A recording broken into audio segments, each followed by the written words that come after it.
And in Mississauga, flooding prompted the evacuation of a nursing home with more than 100 residents and dozens of employees caught inside. Our Catherine McDonald joins us now from the Eglinton and Tompkin Road area with more. Catherine, what's the situation there? Well, Tracy, I've been here since 1 o'clock. This building was actually flooded before noon, and finally, about 20 minutes ago, the evacuation of this nursing home has begun. It's painstaking. It's hot out here. Residents, as you can see, are being put in dinghies. There's a man you can see. The fire department is bringing them basically to shore here. Many of these people are elderly. They're frail.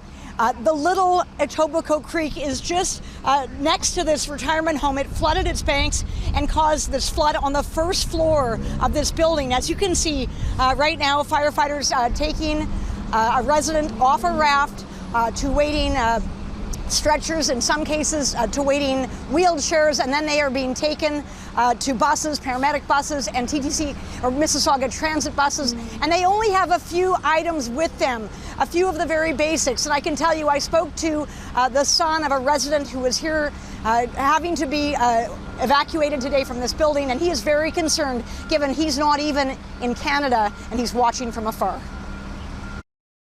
At Tyndall Estates retirement residence and nursing home in Mississauga, a huge deployment of emergency responders after the Little Etobicoke Creek overflowed its banks, causing extensive flooding in the parking lot and on the main floor of the building, forcing 114 residents and more than 50 staff members upstairs.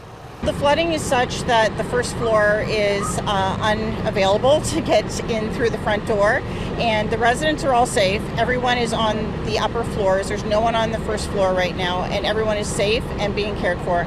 The kitchen and dining room heavily damaged and unusable with no meals available for the residents. Management arranged for lunch to be brought in from a nearby restaurant through a back door. Mississauga EMS and fire, Toronto paramedics and Halton paramedics were on standby for hours, waiting for the water to recede enough to enter the nursing home and evacuate the building. My mother's 83 years old. She's got Alzheimer's, Parkinson's, kind of mix of both, I guess. And it's her condition. It's a little unsettling for her to be moved around a lot. Kevin Snow lives in Buffalo and got a call at 3 p.m. that his mother, who is nonverbal and needs a wheelchair, will be moved out. With his brother, who lives in the GTA away in Brazil, Snow is understandably anxious. It's a feeling of helplessness because you don't know. They said that the building is now going to be restricted access for the near future. So it's a matter of finding out where she is and really just, getting to her and just hopefully she's comfortable. That's all I can wish for at this point. Ambulances and Mississauga transit buses on standby to transport residents to their new home. Snow hopes it's somewhere in the GTA. I received a call from a location just outside of London, Ontario. It was another Tyndall-owned property, and I asked if they knew where they were going to be going to. And as you can see, the painstaking exercise of removing residents from the Tyndall Estates retirement residence home and nursing home continues. People are looking relieved that they are finally on dry ground out of that nursing home where the first floor is flooded. And I can tell you, I'm looking for the mother of Kevin Snow. He's watching from Buffalo. As I said in the story, his mother is alone because his brother, who lives in the GTA, is away. I should also mention that the management did tell me that they are aware that this nursing home is on a floodplain, which is why they are building a new facility just next door for the safety of residents.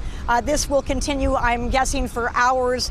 It's still unclear. I just asked management where these residents will be going. But for the families of those inside, many are hoping that they'll be able to return within a few weeks. But that's still unclear. Back to you. All right, our Catherine McDonald reporting live from Mississauga for us. Thank you, Catherine.